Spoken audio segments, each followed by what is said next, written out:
Let's see if we can get it. This just wasn't news, man. Like, that's the worst part. What am I hyped for? I guess it's really just the Super Bowl, right? I'm not even hyped for that. It's not a bird, it's not a plane, it's Superhero Slate. It's a modern podcast where we talk about everything that's great, like movies, TV, superheroes. It's Superhero Slate, oh yeah. Hello, everyone, and welcome to Superhero Slate, the show where we run down the latest superhero entertainment news. We love TV, movies, and superheroes, so let's talk it all out. My name is Chris Dillard. And my name is Mike Royer. And this week, Skull Island gets an anime series. I only laugh because I swear this happens like all the time, but continue. Exactly. The Sandman series announces some casting. Ooh, I'm thinking of like, what's a sand sound effect? Like, shh. Wait, Is that maybe. Are you getting sleepy? No, that's probably not it. What can we expect at the Super Bowl this year? Or what do we not expect and more? Yes, and that's a service that this show gives to me sometimes was last week we were trying to figure out, like, is anything going to be at the Super Bowl like this year? You know, things are just kind of low energy in 2021, you know, since the pandemic. And I was like, you know what, I'll just wait till next week. I'm sure Chris did his research and will let me know what we may or may not be seeing at the Super Bowl. Yeah.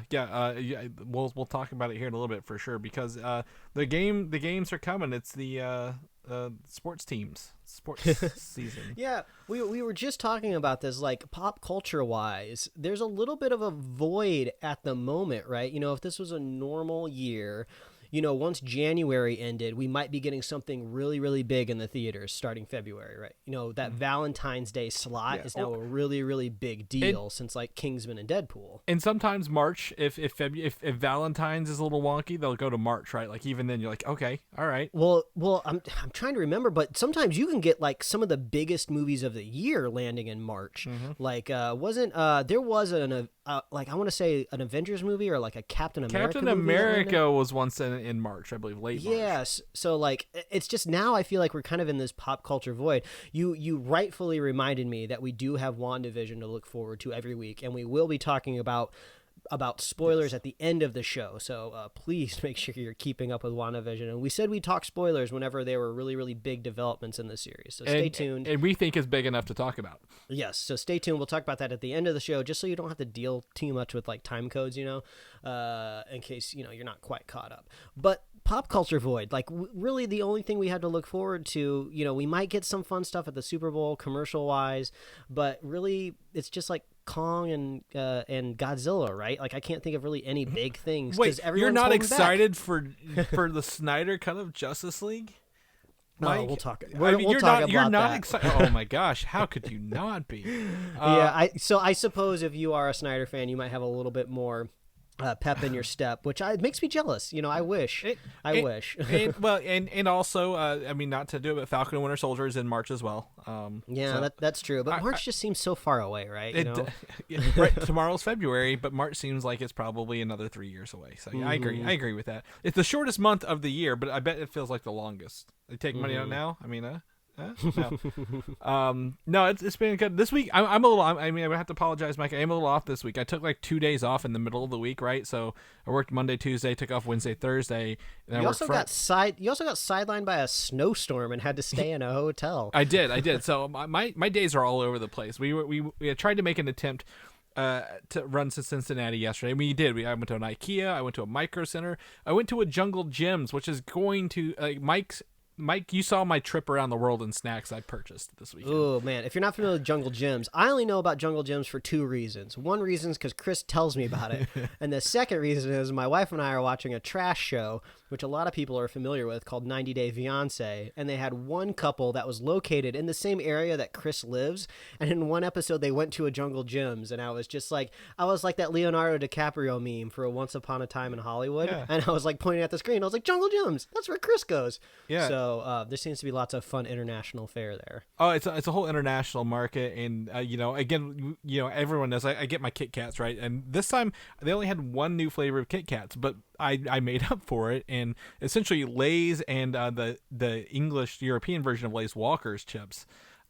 which I'm excited for this. This is going to be a whole adventure, Mike, with these, and you know that. But we were coming home, and this literally left Jungle Gyms. Snow got so bad within 15 minutes, we had to literally pull over at the next exit and get a hotel room at the Holiday Inn Express because it was so bad, and I just didn't feel comfortable. You know, why risk it for another hour and a half, which could have been 2 to 3 hours. You got to survive. What are you going to do if you can't get home and eat those snacks? Well, thankfully, if we run off the road, I'm like, I got a lot of food here. I'm not going to go hungry tonight. You can survive off these white chocolate Tim Tams for weeks. Exactly, white chocolate Tim Tams. I think my favorite, the most unique to me here, Mike, is the Australian Croc Bites cheese. It's roasted garlic and herb cheddar cheese from Australia. That's strange. I was expecting something crocodile to be involved, but I guess it's just an extreme branding of cheese. Is that a cheese? No, that's a cheese. Gotta do all Australian like Crocodile Dundee. And then IKEA has dived into strange candies as well, which Mike is very impressed with the build your own chocolate mousse, if you will. And IKEA really leans into its brand. It's really a mousse. It's not like a chocolate mousse, right? Like the fluffy chocolate. It's a mousse you build out of chocolate bricks. So I'm very excited to dive into this and go down that road. But that means, I took all this time, and I've been, as people know, probably a little, because I tell everyone I talk to, I'm building an arcade machine. I'm working on that in my spare time. I didn't get to watch anything this week because my hard drive came in with all the games, and literally, what do you do the first time you get, you go play the games you already probably have, and then I can only assume that you've played hundreds of video games for about 2 minutes each. Yeah. Just be like, okay, is this one working? Okay, awesome. Is this one working? Then once you figure out all the games are working, you're just like, I just want to sample everything. It's like you're getting like a piece of candy out of each little different jar. Exactly. I've got the sampler platter going on here. Some of the games I did do, Gauntlet Legends and Gauntlet Dark Legacy, classic 4-player arcade games. I love those. Have you ever? I think I've asked you. Have you done the Mario Kart arcade yet? Yeah, I've seen that before. Like the last time I went to a Dave & Buster's, I had never really gone to a Dave & Buster's before. It'd been forever since I've been into like a modern arcade setting, and I walked in and I was just like, "Wait, Mario Kart's here? Yeah. Wait, they have Fruit Ninja? They've turned apps into arcade games." It was an experience, Chris. But yes, I do remember seeing that. Exactly. I hear the latest one, just a sidetrack, is the Vader Immortal VR. They've turned that into an arcade experience as well. That's cool. But I've done the Mario Kart one. I've done again the Star Wars Battle Pod arcade game, the regular trilogy. Yeah, about that, I actually had a question for you. I saw, because you sent me a video in the group chat of you playing that, and it seems to be that they're are they cramming like a big widescreen video into like a smaller monitor? Because isn't the arcade game like a wraparound kind of screen? Yes. So it is a special, like, if you ever watch again a VR video unfolded, right? It looks weird. Like the middle is very close to you and the sides are farther away because they wrap it around you. It's like that, and then they've updated that with some plugins, because there is actually a flat screen version of this game out there for people who don't have the full pod. They use projection. So yeah, there is some screen magic going on with that game specifically. And then what else? I dove into some PlayStation 2 X-Men Legends. Did you ever play X-Men Legends? No, that one's not striking a chord. Okay, so it was the precursor to Marvel Ultimate Alliance. Same gameplay style, but only X-Men characters. Which that was I was in high school doing that stuff. So I mean, there's a ton of games here. If anyone has any they want me to sample or shoot up some video, I will, because there's some. I don't want the regular ones. I want the obscure ones. Like I never played the Gunsmoke arcade game. Are you familiar with this one? No. My friend Jeremy, he was like, "You got Gunsmoke?" I'm like, "Yeah, I got Gunsmoke." And it's a really weird game because you're walking through like a western town vertically, up and down, and you have a gun that fires 45 left, 45 right, and straight ahead. And I've never had it's 3 buttons, left, right, straight ahead, as you move left and right. It's really wild. I was pretty entertained with that. So yeah, I'm very excited for this. Yeah, Chris is ready to accept any arcade content that you want to send to him. Yeah. So you're like full tilt into it. Yeah, please. We drove past a Dave & Buster's last night in between all these stores in Cincinnati. My wife's like, "Oh, you want to go to Dave & Buster's?" I'm like, number one, we're in a pandemic, so no. But number two, I'm building my own Dave and Buster's. Why would I Who go to needs somebody Dave and else's? This reminds me of the last season of Curb Your Enthusiasm, where he was building that Spite coffee shop. Oh, and it's yeah. like you're building like a Spite arcade machine. Like, I don't know how Dave and Buster's has wronged you, but you're just like, I'll topple you, Yeah. Dave and Buster's, with my own arcade. They've got loose tables there, Mike, at Dave and Buster's, and I can't do it. I got to have my own solid tables that don't rattle. Now, back and what would forth. be amazing? This would be the most amazing attention to detail that you could possibly put. Whatever room or whatever environment that you decide to like settle your arcade machines into, you got to get like this faux like kind of prize stand in there. You know, you got to get like scrunchies and then those like little plastic like little monsters that you put on your fingertips, and then you like tell people like, oh, what was your high score? And then the high score they can get like a new treat. They can get like some Tootsie Rolls. You've got me thinking, can I get a ticket printer installed in this thing? Oh, that'd be sick. And you know that there's got to be some open source software out there for people, like where you can tie the number of tickets to like the score or something like. There's some sort of variable that the arcade just is time shooting out. played. I mean, no one's putting coins in. I'm giving away pencil toppers. Just, the longer you play, the more tickets you get, right? Kind of thing. This is fantastic. You've got me thinking. What can I do for this? I think the other thing it's like those people that like put in like, you know, those super bougie like home theaters in their houses, and then before you walk in, there's like a little concession stand that they built, and it's just like, no, this is next level. This is arcade counter. Like get your nachos and hot dogs here, and then your Tootsie Roll prizes. Modern ones are like Dave and Buster's. I'm going Pizza Planet from Toy Story 1 in my head. Oh, yes. Like you got to have that carpet that's like meant to like withstand stains and everything underneath it. I've already got the color changing lights. That's good. Most importantly, you need a claw game, Chris. Well, that's what I'm thinking about. So a video claw game, can do, buddy, can do. Now, are you familiar with The Simpsons? Like early 90s Simpsons. Yes, I'm familiar with the biggest animated cartoon ever in existence. So, yes. in one of those episodes, early on, Bart wants a game, very violent video game, right, akin to Doom or something like that. Was it a Bloodstorm or? Yeah, my friend Adam is yelling at me through this right now. And I told them today, my friends, I'm going to get Lee Carvello's putting challenge put on this arcade somehow, some way, because that was a game.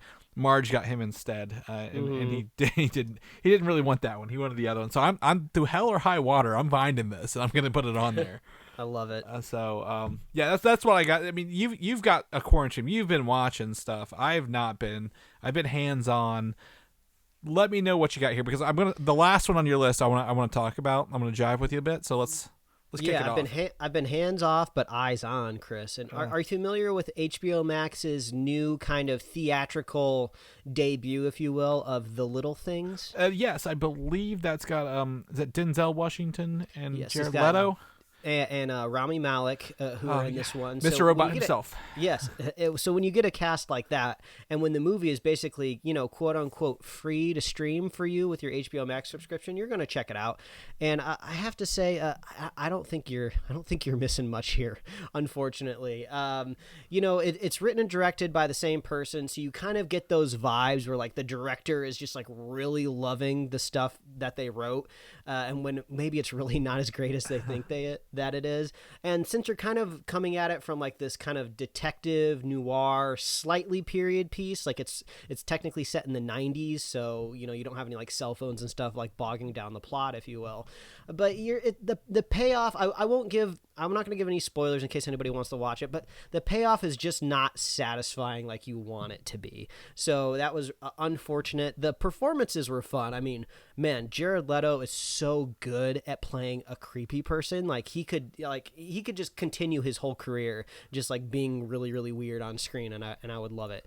But yeah, I think The Little Things, if you don't have the 2 hours, I don't think you should spend it on this movie. But you know, we were talking about this like last week. You know, we were like, oh well, what's next on HBO Max? You know, Wonder Woman's done. We gotta wait till March until Godzilla versus Kong. You know, what's in the middle? And I guess it was this one. I don't know if there's another thing that we're supposed to get, but The Little Things, a little unfortunate. But we can move on to the next thing. Before you, do you think that this would have been a movie they would have put out for Oscar season? Just to be, I don't know. I mean, knowing that it's not for us, but is there? No, I don't think so. I don't want to give my cards away, or if anybody hasn't seen it yet. But I did a little. I went online and I checked out the reception for the film, and I don't think so. This kind of almost seems like it might have been a movie that just would have been released in like January. Yeah. Kind of like, oh, let's just get it out there and get it done with. And I did a quick look. The next one is Judas and the Black Messiah. Oh, okay. That one is that one of there's something with that movie, right? Is there it's Shaka King. It's around the Black Panther party in Chicago kind of thing. Oh, okay. And it's got Daniel Kaluuya in it. I think that's what it was. Yeah. And then also Tom and Jerry are both the February movies. I know you're chomping at the bit to see Tom and Jerry. Okay, I actually do kind of want to watch that Tom and Jerry movie. That might be kind of interesting. Yeah, it's got it's Michael Pena in it, classic Ant-Man staple. Michael Pena. But outside of that, one thing that I didn't realize came back in January, if you have that Apple Plus subscription out there, is Dickenson Season 2, which follows the loose, structured life of Emily Dickinson.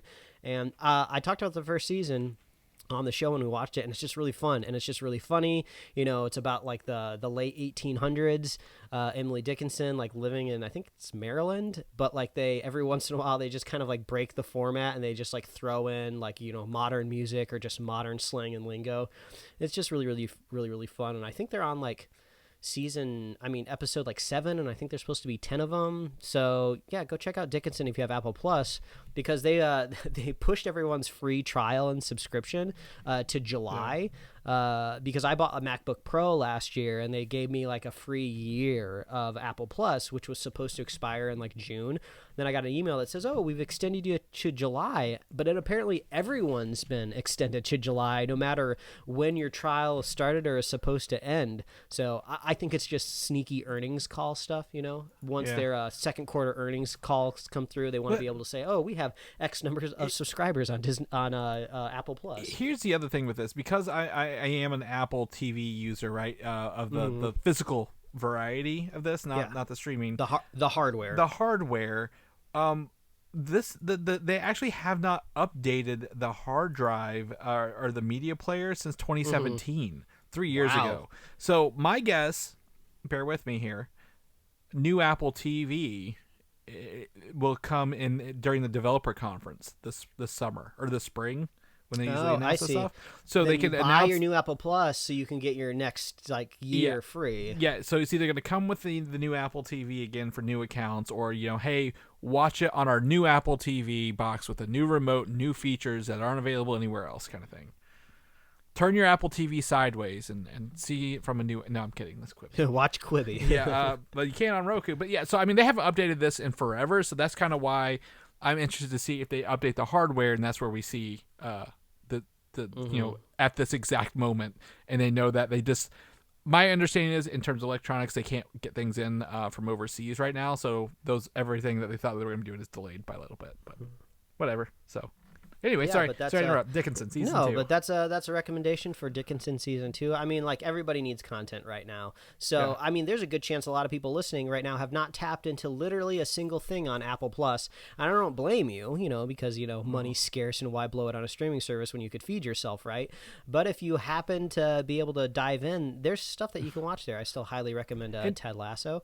And correct me if I'm wrong, Apple TV subscriptions also come with, I think, Roku players right now, trials. Oh yeah. You don't have to do it on the hardware. Yeah. Or you don't have to buy a MacBook, drop a couple $1,000 to watch this. You can get it straight itself and watch it on Roku, or it comes with Roku TV. Yes, exactly. It's just like every other streaming service, You just subscribe to it. But there you go. That's Apple Plus. And last up, the thing that Chris wanted to talk about with me is I've finally gone back and watched something that I haven't seen since I watched it in theaters. So this is only my second viewing of the movie, and it is just, I'm loving every minute of it. And I've been watching it in pieces, so I still have like the last act to watch. But that's Mad Max Fury Road.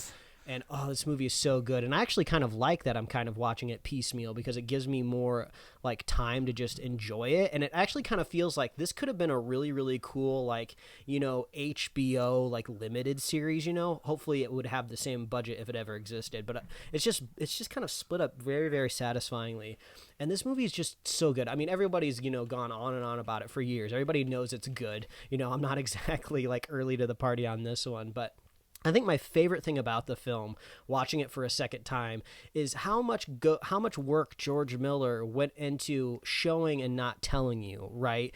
There's so much exposition that he was probably able to never write or just totally remove from the script, and he just tells you visually, right?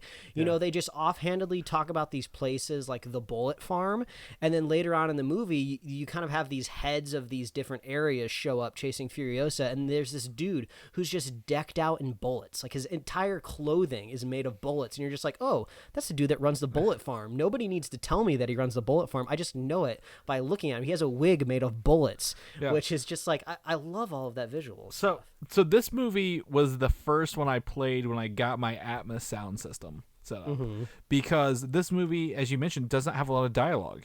And there's not a lot of talk. It's a lot of show, don't tell.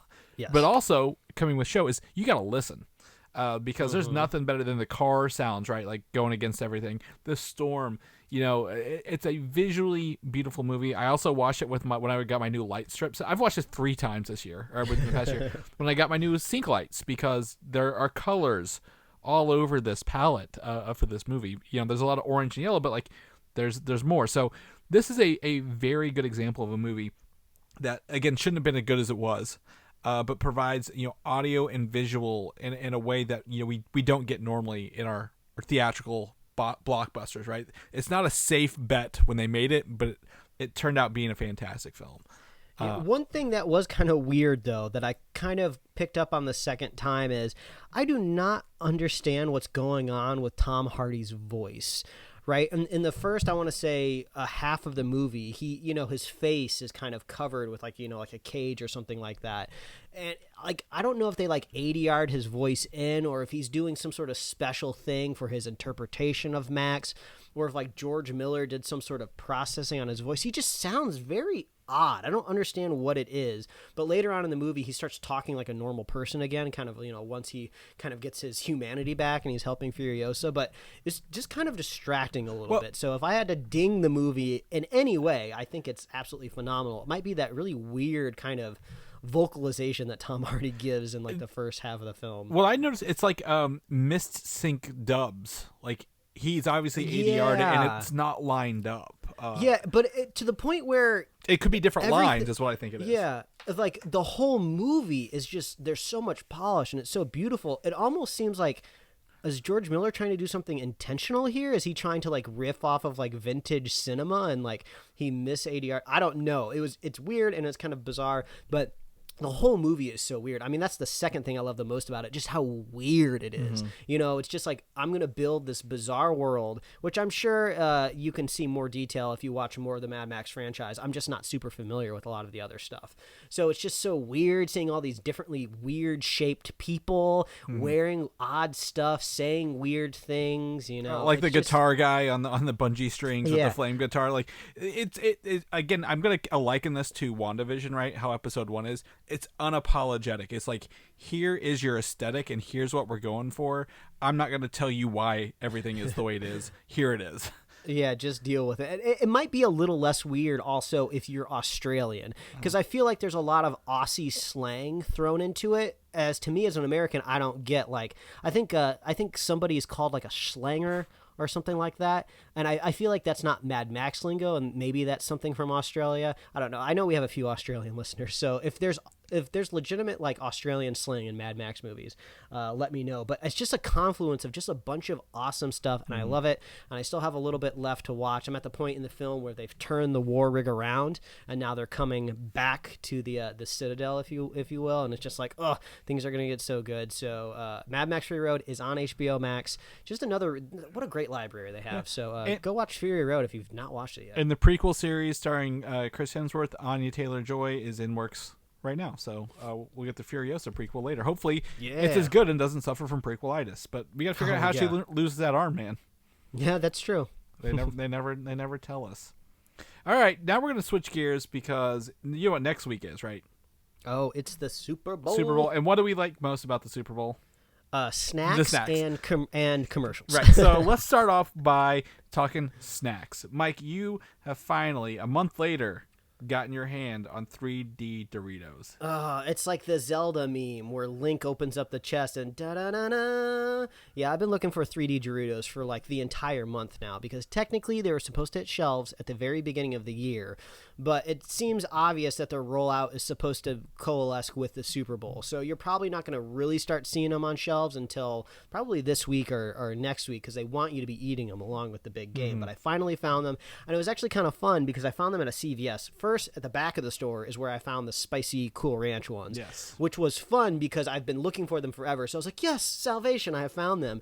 But then they were buy one, get one free, and it was insulting because the other flavor was not right next to them. And I was like, are you kidding me? Are you telling me I could get the other bag for free, but you don't have it here? So it's a pretty large CVS, so I start wandering around trying to look for it. And I'm just like, okay, I know there's a Dorito stand right as we walked in. And when I looked at it, it was just a bunch of normal-ass Doritos, all two-dimensional Doritos. How dare those flat Doritos show their face? Yeah. So I was like, all right, I know they're not going to be there, but maybe it was a mirage. You know, all the bags are kind of a similar color, right? So I'm going to go swing back by that standee again. But Chris, this time I approached it from the rear. And from the rear, I could see that the chili cheese 3D Doritos were behind the normal nacho cheese Doritos. So it was like, I was like I sneaked in. It's like I was a sneak attack. I was a ninja. I literally pulled it out from the back of the stand, and I was so ecstatic. So There you go. there's just so much joy in finding them. That was like that's like half the joy of snacks, right? Of a new snack is just the discovery. Exactly. It's the hunt that's half the battle, and eating the snack is the other half. At the end Yes, of it. exactly. So I cracked them open as soon as I got home. And just to remind people, Chris, last time we talked about these on the show, you had only tried one flavor at the time, right? Yes, I gotten them. I believe it literally was the first of the year when I picked mine up, and which was the first of the month, and you got yours at the end of the month, and I'd only gotten into the nacho cheese because I don't like having two bags of chips open at the same time. I feel one of them's gonna go bad, and I just can't do that. So yes, I'd only had one, but now we're here. We've had them both. Yes, and after all of this fanfare, I have to say, I'm slightly let down. They're not an awful chip. You know, it's not the worst thing. I've actually gone back to the spicy ranch bag, my favorite of the two flavors, a few times now, and I'm having a good time. But I'm feeling like a little let down because usually when you eat a Dorito, the brand of Dorito in my brain is synonymous with like big, bold hits of flavor, right? You know, lots of the powdery stuff that sticks to your finger. Even if you get it in taco form at Taco Bell, you can get a little bit of that. Not quite as much as the normal chip. But these kind of let me down a little bit just because I think it's the ratio, right? You know, in order to get that three-dimensional structure, your chip has to be thicker. So I feel like the flavor on the outside is kind of being overwhelmed by the chip itself. I don't think it's that, Mike. I think you're only getting technically one half of the chip covered because the inside is completely plain chip. So when you take a bite out of it, you're really only getting half of the flavor that you normally get. Yes, we need an injection of flavor on the inside. So call it 4D Doritos. I mean, you've already made the sequel, and it's a home run. Get flavor on the inside. Yeah. Twice baked Doritos. And also, like the only kind of comparison out there right now, I would say, is Bugles, and I think Bugles do it better because you can get, like you said, on the inside of it, and also the base Bugle. Like I would say a blank Bugle would be ultimately more enjoyable than a blank 3D Dorito because there's like almost like a buttery quality, I want to say, to a Bugle. And whatever a basic, if you gave me a quote unquote naked Dorito, it better have something on there. I can't just do a regular tortilla chip, right? Like that's kind of boring. The Bugle, it's a corn chip with like it's got salt in it and maybe a hint of seasoning, right? So, which I agree. Like these are essentially how I explained them last time. Bugles covered up on the end, covered in sauce, powder. Yeah, and I feel like we have to mention there is a flavored Bugle, the nacho cheese Bugle, and it is amazing. And it's been a while since I've had one. So there are several flavors. Buffalo, I have buffalo chicken ones or buffalo Bugles. Whoa, there's like 4 or 5. Yeah, I didn't know they branched out past nacho cheese. Oh, so this is fun. You know, I'm just happy that we have a podcast where I can just sit back and just talk about snacks, even just for a couple minutes in a length that no normal human would ever talk about this stuff in the real world. So I'm just happy that I found the 3D Doritos, and they were great. they were a great experience overall. The flavor maybe not so great, but I'm still eating them. One trick that I like to do recently is if you have like a flavored chip, any chip, it could be a corn chip, a potato chip, just bust out some normal sour cream and dip it in your sour cream, because that's what every chip dip is made of. It's just sour cream with seasoning in it, but you've just moved the seasoning from the dip into the chip, and then the chip goes in the sour cream. So that's a hack that I'm delivering to you. So I'm going to try dipping some 3D Doritos in some sour cream, and I think it'll be pretty good. I really enjoy the chili cheese one, but the chili cheese one is that exact same powder they put in the chili cheese Fritos. I don't know, you probably noticed that, right? Like, it's the same powder. It's reused. It's close. I wouldn't say exact, but it's close. Yeah, it's pretty close. But what I enjoy is these bags, and you guys speak to your, they're full bags of chips, right? Like, mind you, the middle of the chip is empty and air. But, like, when I picked it up, I'm like, this is a hefty bag. I feel like I'm getting my values worth out of these. And you got buy one, get one free. The 3-dimensional quality can withstand the hustle and bustle of shipment. Exactly. And I think, the chili cheese was my favorite of the two. I only say that because the spicy ranch is fine, but I'm not a ranch person overall. So that growing up in the Midwest probably is blasphemy. Look at people of all kinds, people of all ilks can get along. Yeah. Chris likes the chili cheese 3D Doritos, and I like the spicy ranch, and somehow we're still friends. I smell sitcom. We're doing it. You got to do a TV show, but I'd recommend. I think the chili cheese ones. I want to mix those into my Super Bowl snack somehow. Like, how do I get those? Like, do I maybe break them down and mix them into my dip a little bit? Maybe like a sprinkle, like a nice crispy topping across my chili cheese dip for Super Bowl. What do you think? I mean, is that like where you'd put them? Like, that's not the main course, but like, here they are, they're with you. Give it a shot, because it's the Super Bowl, and when you're not as interested in football as we are, you got to lean into the snacks in any way you can. I picked up all the corresponding ingredients to make buffalo chicken dip, so I'll be making some of that. I'm actually going to be making I'm going to make a vegetarian version for my wife, because she knows I eat it every year, and she's like, I want to try some of that. So I'm going to make a version that she can try. It'll be fun. Yeah, exactly. So and then that with that point, the Super Bowl literally is next Sunday, right? Like, that is it. Super Bowl 55, is that correct? LV. I don't know. The only Roman numerals I know right now is VII, and that's Resident Evil Village, which we didn't talk about that last week at all. There was a fun little demo that came out, and now there's like this big 8-foot vampire lady that everybody's thirsting over. There's vampires and werewolves in Resident Evil now, but it's probably some sort of parasite. It's some sort of scientific experiment or something. Yeah. That's what it always is. It's what it is. So, but Super Bowl's next week, and what is awful about this is I didn't know football teams were playing, but I've always been a Buccaneers fan since they were in the Super Bowl in like 02-03 range, right? And then they're back again finally after they chucked out a bunch of money and hired Tom Brady and Rob Gronkowski. Essentially, you've got the Patriots here, but in Florida, and the Kansas City Chiefs are back from last year. I do know that because we actually at work have a Kansas City Chief Hall of Famer that actually we work with very closely. I have his phone number in my phone. You could call him up. I could call. I don't want to. But what's sad about this is because I didn't know anything was going on. I'm pretty sure you know even less about that than I do. And because there's been a shutdown and you can't go anywhere, and they're probably only half capacity, if that, what advertiser is going to spend money on something that hardly anyone will probably be watching or caring about? Yeah, we were starting to think about this last week, and I sent you an article that I came across that said a lot of these big brands that are synonymous with Super Bowl commercials are taking a break this year, like Bud. Budweiser, they have been making commercials that sometimes are entertaining, sometimes are not, but they've had some of the most infamous ones. They got heartfelt ones. They always have the horses. Yeah, the Clydesdales, and they're not showing up this year. And surprisingly, I think it's because there's almost no point in advertising. I don't know why I didn't realize this, but they make a lot of their money from bars and restaurants. It's not just, the grocery aisle or the liquor store where you pick up your Bud or your Bud Light, right? It's going to Applebee's and getting those bucket of Buds, with your Buds down at Fridays. I don't know. I don't know what I'm vibing into right now, but they're just like, it's been a really, really bad year for us. So on the one hand, though, I think a lot of these big companies that normally wouldn't show up, I think the article said that they're actually like donating their Super Bowl time to like vaccine awareness, which is kind of cool. But also, it works out in their favor, though. They want people vaccinated as fast as possible so they can go back to restaurants and drink their beer again. So I think this is just a heads up that during the Super Bowl, I think you're going to be seeing a lot of commercials about COVID vaccines and getting out there and getting vaccinated, which is good. There's no conspiracy theory where people are putting microchips inside of you. Please go get vaccinated. But it's a little bit of a bummer because, we'll put up with a somber commercial during the Super Bowl like maybe once every other commercial break, right? You want the funny stuff. So that's what I'm hoping we still get. I want the funny commercials. Yeah, well, the other thing is, again, Budweiser, avocados from Mexico, Coca-Cola, Hyundai, and Pepsi are like out. Like those are like the big ones, right? We'll probably still get a good Mountain Dew one, I think, and Doritos always has some.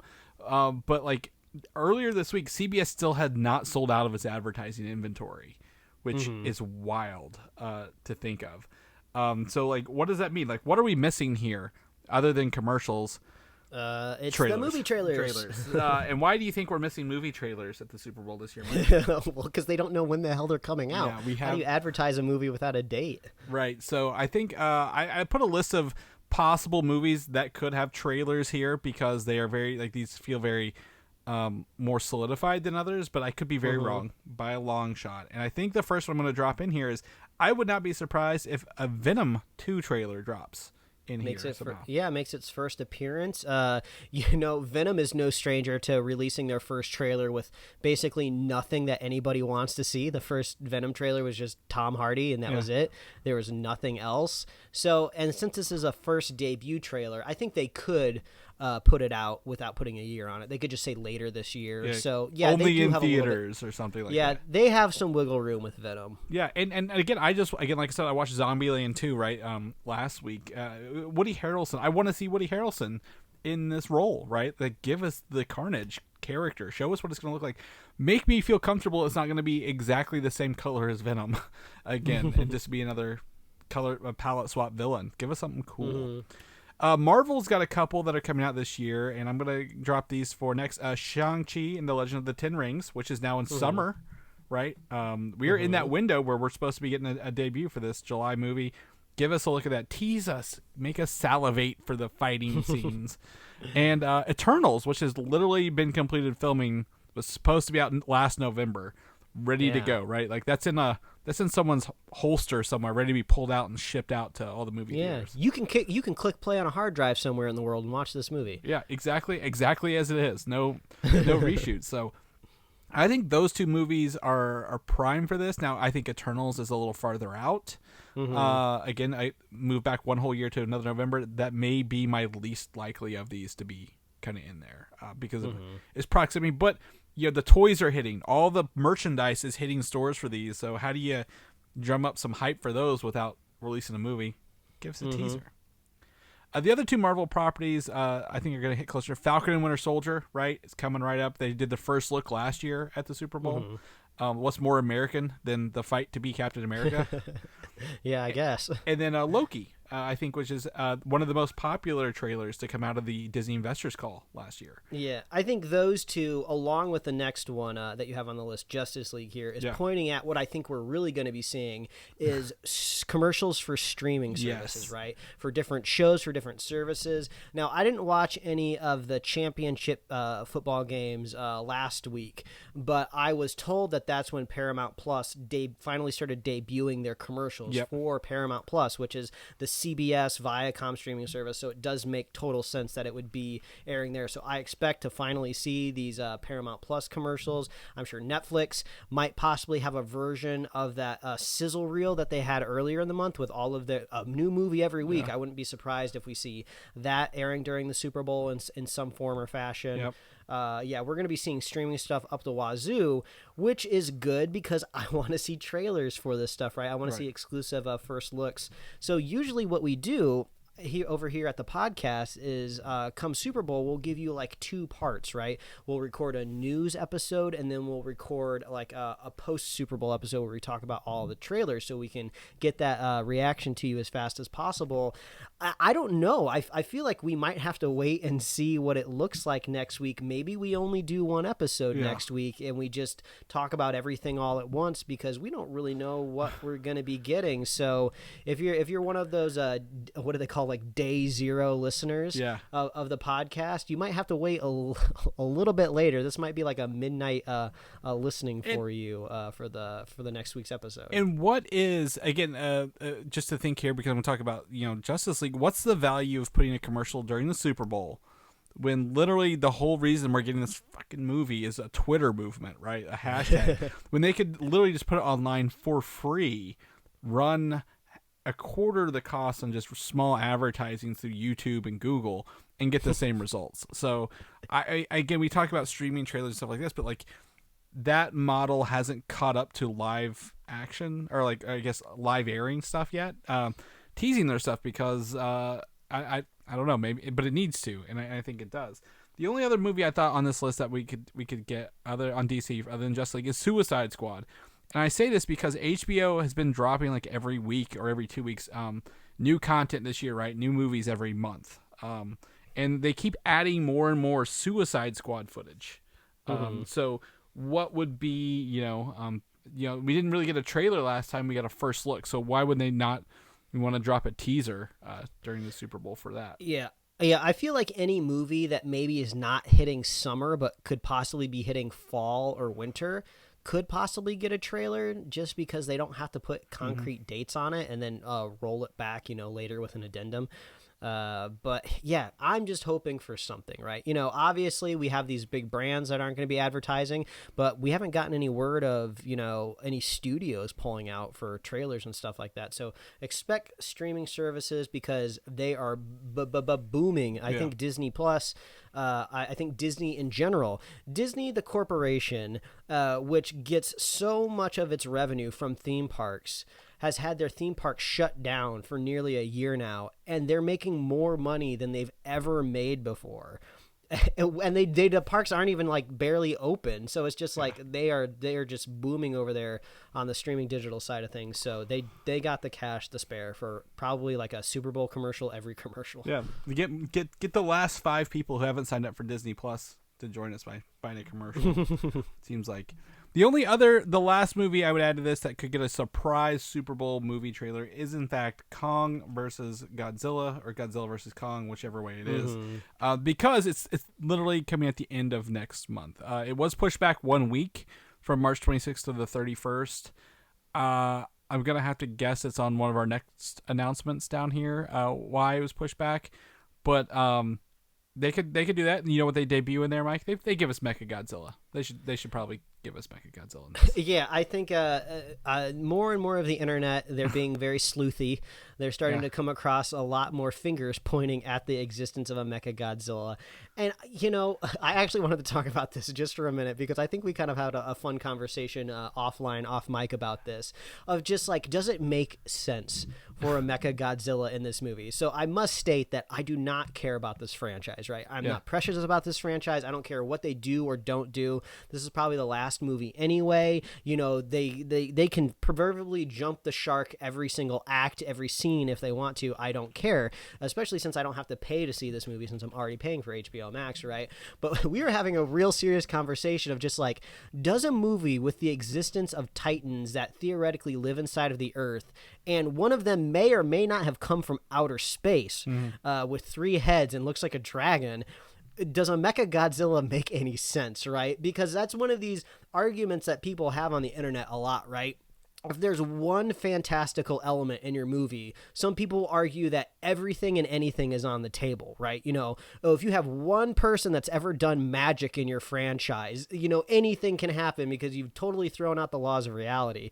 But I feel like, I would wager that the Godzilla kind of Kong franchise is actually fairly grounded in science and reality, right? Yeah. Like, I would say it's more realistic than the MCU and the Avengers franchise. At least they're trying to be very, very much so. Yes, exactly. I wouldn't say, that necessarily makes it a quality movie.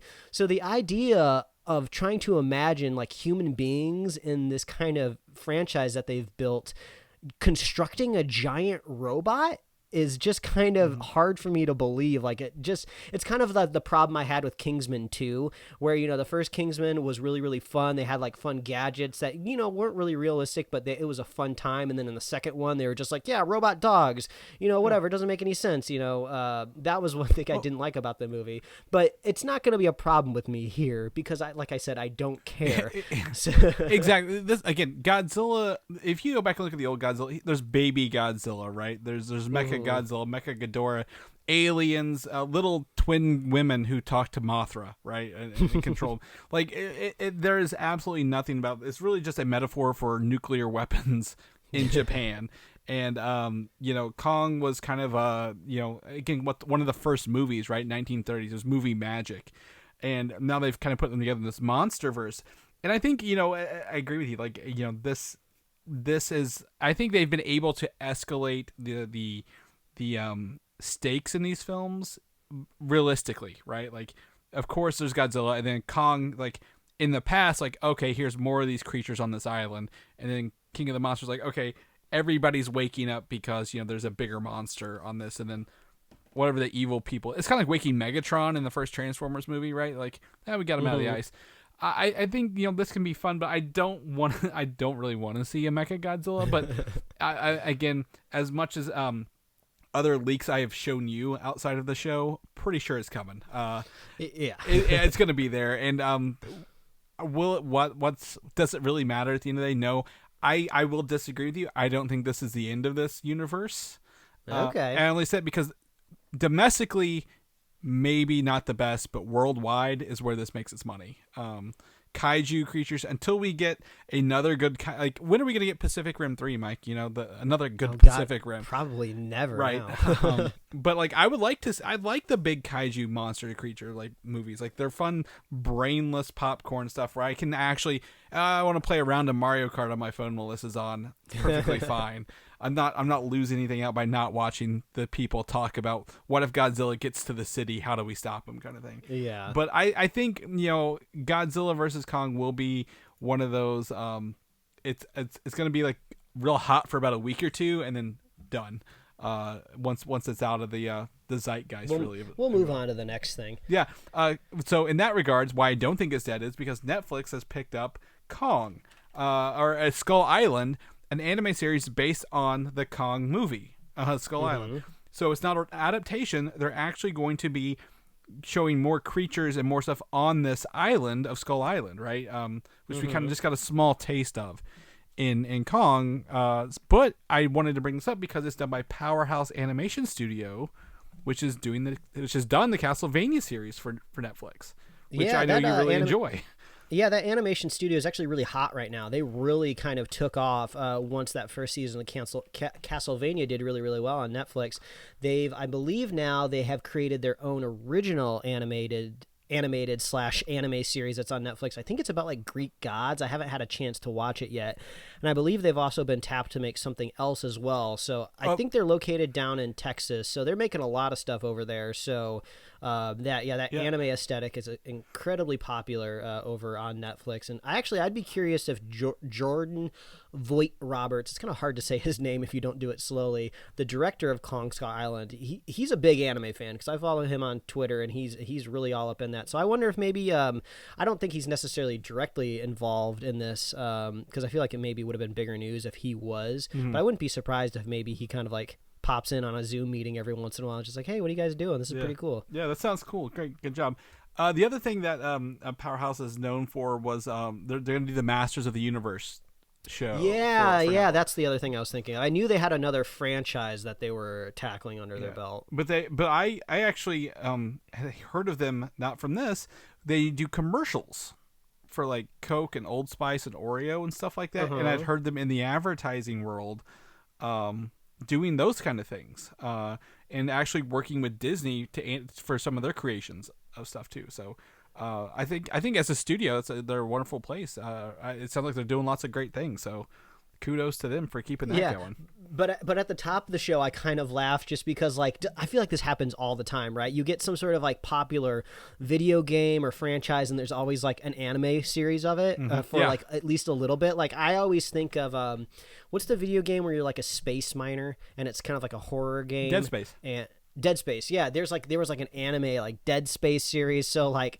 I would say that this is not necessarily evidence that there will be more Godzilla vs. King Kong movies in the future. I think this is almost just kind of like, hey, you know, we got the budget. We want to throw something new up on Netflix. You know, HBO Max has the live action. Let's just whip up a season of an anime and then we'll just throw it up there. Legendary technically owns the franchise, so they can go to whoever they want to distribute and make this stuff. So they could put it literally anywhere. You know, maybe...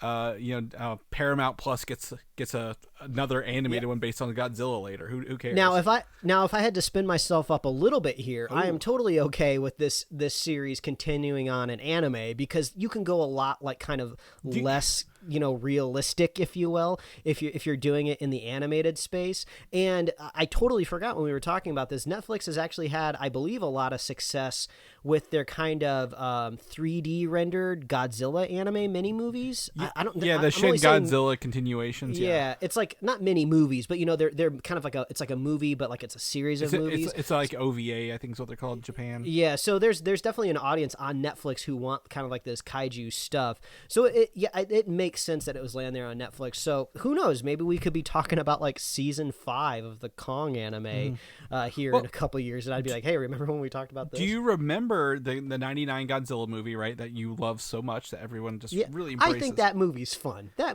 They get a big pile of fish to attract Godzilla. I don't like this movie. I think you should watch it again. It's not. He brings good. His head down and he eats it like a big dog. It's funny. But anyway, they took that and turned it into an animated series afterwards. Do you remember the Godzilla animated series? Yes. So the egg that hatched at the end of it got a series, and in that series later on, the government or this organization took the dead Godzilla's body, its mother, and turned it into MechaGodzilla in there.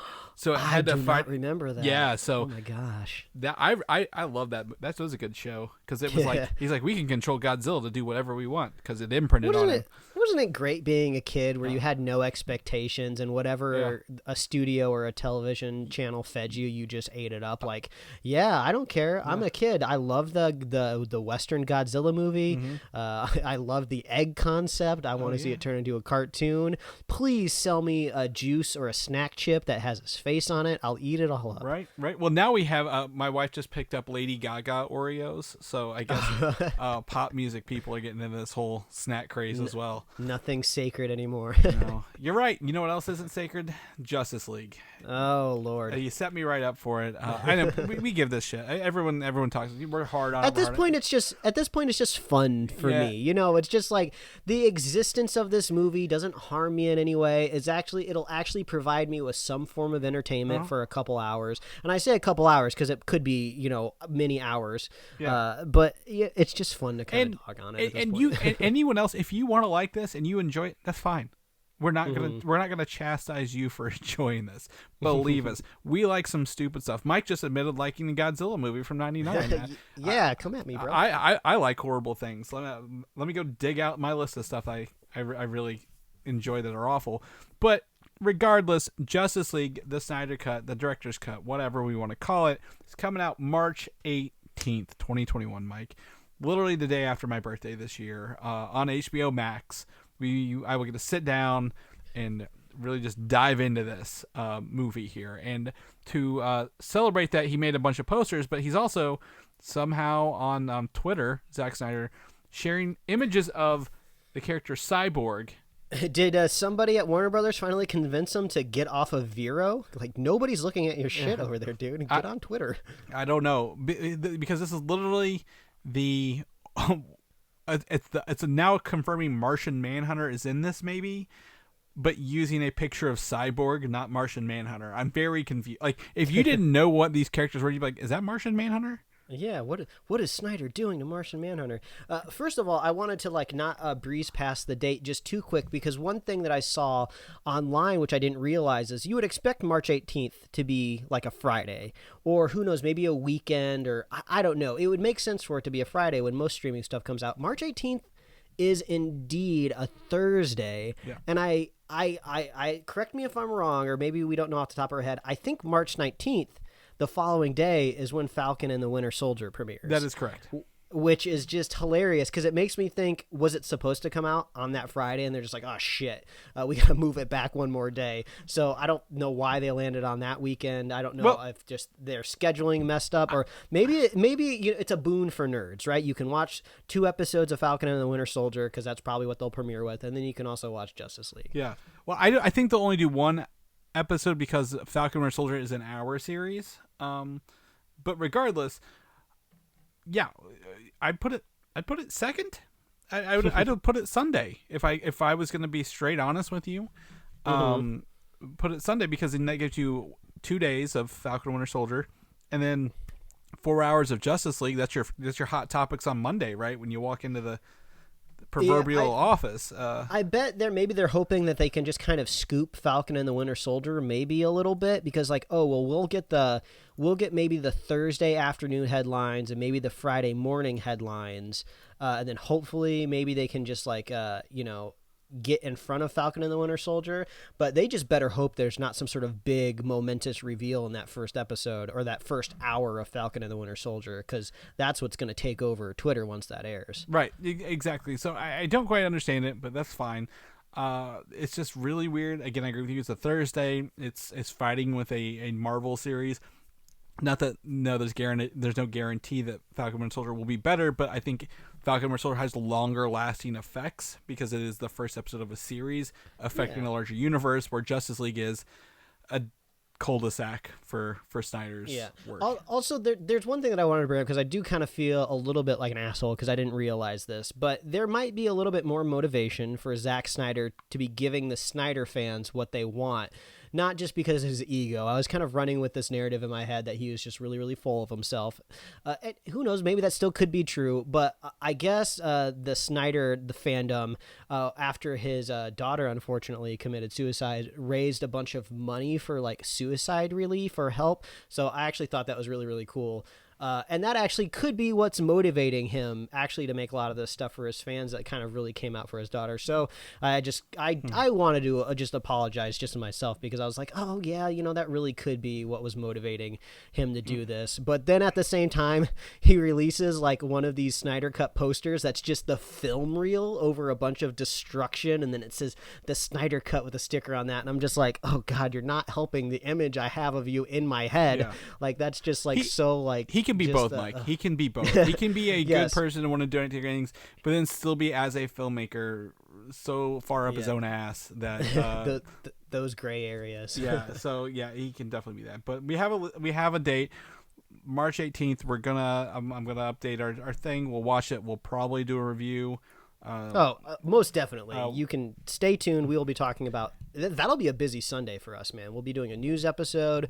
We'll talking about Falcon and the Winter Soldier, about Justice League. It's going to be intense. It's going to be a good March. It's going to be a good March. Hopefully, that's the tipping point for us. Where we and that's the Kong month. Well, I'm sure we'll do a spoiler cast for that. I feel like we got to do one. Oh yeah, 100%. I mean, what else we got?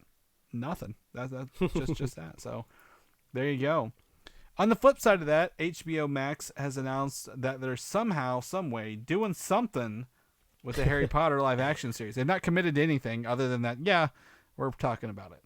It was only a matter of time. I think anybody that has any sort of just inkling of just how the industry works was just like, yeah, they got the Warner Brothers has the Harry Potter rights locked up. Why the hell wouldn't you? I mean, any other streaming service would do this. They would think about it. I would say Lord of the Rings is on Amazon, right? So like, yeah, exactly. For like billions of dollars, it feels like.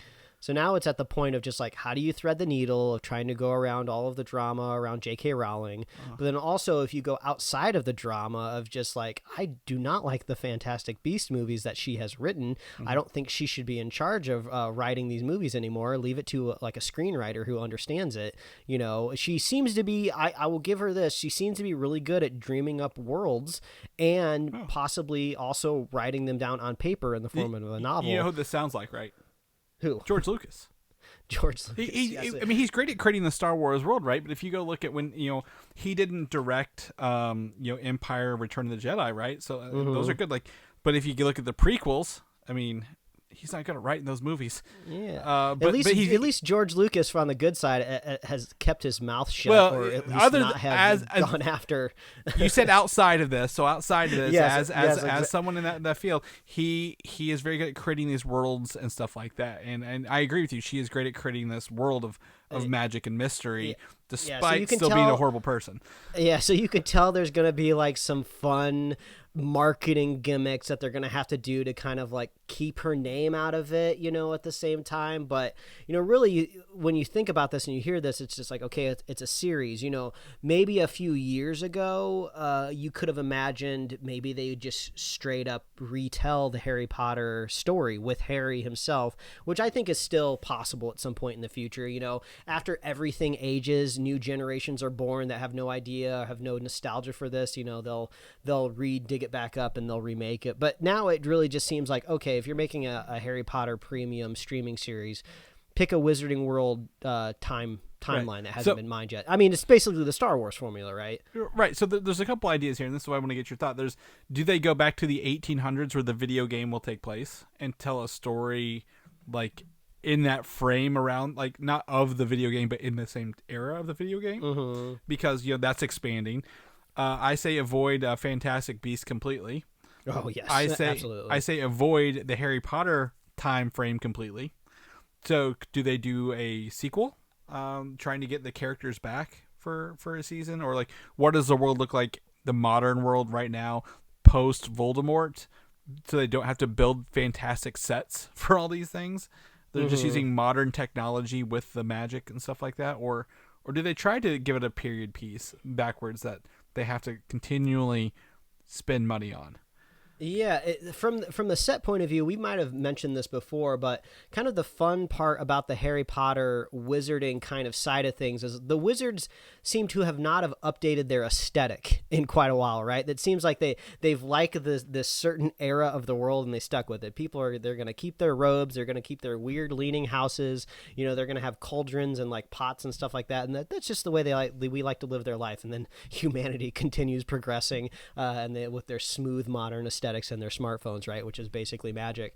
So it does make me wonder, if you were to turn back the clock and have a Harry Potter series, like you said, in the 1800s, it would be kind of weird because things would blend together a lot more, right? If you had a wizard with robes walking down the street, you'd be like, oh, well, normal people just wear robes in that timeline, right? So that would be kind of interesting to see what they would do. But yeah, I think you make a good point of just avoid the areas you've treaded already. Yeah. I don't want to see like a teenage Dumbledore. I don't really want to see any of these characters. Mine like don't just mine a different time, maybe mine a different location, right? Like go to like a different part of the world, not necessarily like America. Like, I mean, just throwing it out there. What about South American wizards, they have those other schools that showed up in the fourth book, right? Like they could do those. We say Harry Potter, it's more of a Wizarding World series is what I can like make it akin to. But maybe it's like a Mandalorian. Maybe that's their inspiration, right? Like, it's not a Skywalker story, but here's a character existing in this wizarding world. They can reference the other things, but they don't have to actually butt up against it every time. Yeah. Now, if they wanted to go for the most premium headline-driven thing that you could ever make in the Harry Potter universe right now, it would be to adapt The Cursed Child, right?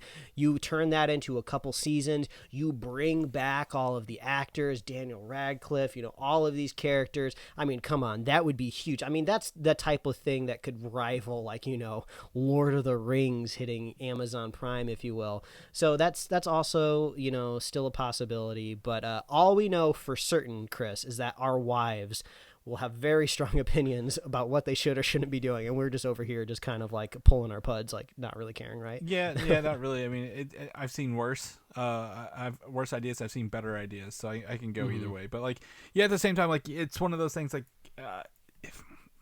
we're not precious, so whatever. Just don't make it horrible and put MechaGodzilla in it. Yeah, that would be cool, right? Yeah. It's a crossover with who knows? Oh man, come on, wizards fighting a giant robot. That'd be cool. I I don't know what that looks like. But yeah, you're onto something there. Speaking of wizards fighting a giant robot, The Matrix 4. Do you mean Does to set that this work? up? Is that really a segue? I mean, the giant robot part works, but who's the wizard? The Neo, Right? he's in The Matrix. He's Yeah, I guess he's kind of a wizard. Yeah, there you go. The rumored title for The Matrix 4 is The Matrix Resurrections. And I probably could have told you this as a guess years ago if they wanted to do it. So it's what? It's Reloaded, and then what's the third one called? Matrix Reloaded, Matrix Revelations? Revelations. Is it Revelation? Yeah, Revelations. Resurrections. It makes sense, right? The word. Yeah. Just in general. Yeah, exactly. And you know, again, the Matrix having this whole biblical theme across everything, where Neo's Jesus and he's been reborn again or something like that. I don't know, but like they love using the letter R at the end of Matrix. Is what I'm going to here. So this is the leak. Supposedly they could change it. This is one of those HBO Max movies we get to experience at the end of the year, which is really cool. Yeah. So let's see if what the Wachowskis have in them. I never watched. It's just one Wachowski. Both of them are not doing this. Either way, I never watched their Netflix series, so I don't really know what they've been up to. I never even got around to watching their what was the movie they made with Tom Hanks? Oh, the one with Tom Hanks. I've actually been wanting to watch that Speed Racer movie because apparently there's a big fandom for that movie that maybe I should go back and check it out. You're thinking Cloud Atlas? Cloud Atlas, yeah. And then they did the Sense8 show on Netflix. Yeah, that's the one I'm thinking of because I know they've been kind of all over the map. They did Jupiter Ascending, Jupiter right? Ascending, and also V for Vendetta is the other one. Yeah, that's right. So the Wachowskis, they've just been following us our entire childhoods, Chris. So yeah, we'll see if they can come back to the forefront, I guess. Yeah, exactly. I mean, they've got this is an interesting series to bring back, but also make a continuation, right? Like. Mm-hmm. You ended on a good point. You could start over again literally anyway, but you're bringing all your characters back. So what does that look like? What does it mean? I think the Animatrix is a great idea. For this, like if you want to live in the Matrix, tell stories, you can do one-offs. This could be an anime show on Netflix, right? Like kind of thing. But they went with the fourth movie, which is interesting. I'm interested to see kind of how this kind of plays off. So, the Matrix Resurrections. Stay tuned. Yeah, the Sandman show on Netflix did some official casting announcements this week, including British actor Tom Sturridge, who I know from absolutely nothing, as Dream, the character Dream, the main character. It looks like he's got a IMDb reel, but nothing I'm particularly familiar with. Yeah, he's been he looks familiar, right? Like he had. I don't know if he just has one of those faces. He looks like Charlie. He looked like Charlie Cox to me when I looked at it at a glance. Like, just off of it. But like if I go back and look through his stuff in TV or movies, I'm like I don't know. I couldn't pick him out of any of these things. I haven't watched any of these, but that's fine. There's nothing wrong with casting an up and coming in this role. Totally fine. The bigger names I put down here was Gwendolyn Christie from Star Wars as Phasma, or you might know her from Game of Thrones more as the character Lucifer. And you might be saying, Chris, they already have Lucifer. He's had 5 seasons of a TV show that was on TV, now Netflix. Why didn't they use him? Well, apparently, according to Neil Gaiman, that version of Lucifer is so far from this book, they'd rather it was easier to cast a new person and rebuild Lucifer than be try to backwards fill him into this role. So I know some people will be very upset by this, but I don't care about that. And then lastly, Boyd Holbrook, who was the villain in Logan with the robot arm. The robot arm. Yep. Yeah. Will be the Corinthian, one of the main characters throughout the series. So there's some other casting. I just didn't know who they were. So I have to admit, on my list of shame, like my brother bought me the first volume of Sandman for over the holidays, like a couple of years ago, and like it's one of those things where I was digging it when I was reading it, but I put it down after maybe the first 20 pages, and I just haven't picked it back up, and now I forgot the first 20 pages that I read, so I just now it's kind of getting just should I just wait until the Netflix series debuts? I will do you a favor, Mike, on Audible right now. Season 1 of the Sandman audiobook, including voice actors galore, including James McAvoy as Dream himself on there, so you could actually listen to this on your That's long true. commute to work. My long commute from the bed to the desk in my Yes, living this room. would take you no time. But no, really, if you don't want to read it, you can listen to it on Audible. That's the other bit of news about Sandman. They confirmed, Neil Gaiman confirmed 2 more seasons of this show have been picked up for Audible. So season 2 will deal with books 4, 5, 6, and 7. Season of Mist, Distant Mirrors, Game of You, and The Convergence. And season 3 will deal with Brief Live and World's Ends as well. So sounds like they're recording these. Voice recording in a time of pandemic sounds pretty easy. Yeah, you just got to hire an editor and somebody to capture the audio, right? But you don't even have to do that. I saw actually most voiceover people were using their phones now on the Notes app and sending those off. Apparently, we've got to that point where they can modify that enough to make it sound good in this stuff. Yeah, I guess. I mean, also, like, just ship them a microphone that they can plug into their phone. Like, give us a little better audio than that. I don't know. I'm not an audio book person, so I'm sure it's got to sound good. Because who would want to sit down and listen to something for, 8 hours? Yeah. That's just, not very good. Well, exactly. But also, an audiobook is a mono, right? Like, there's no left and right channels when you're just listening to someone read. So it's a little easier on the mixing side. Yeah, I guess I never thought about that. You're true. So as long as it sounds clear, you're right. That's what matters. Tomb Raider the movie is getting a sequel finally announced. I only put this in here because they've added Misha Green, the creator of Lovecraft Country, to write and direct the sequel. Mike. Yeah, this will be interesting, right? Lovecraft Country was a very interesting bit of pop culture that kind of came through on HBO, almost just before HBO Max was a thing.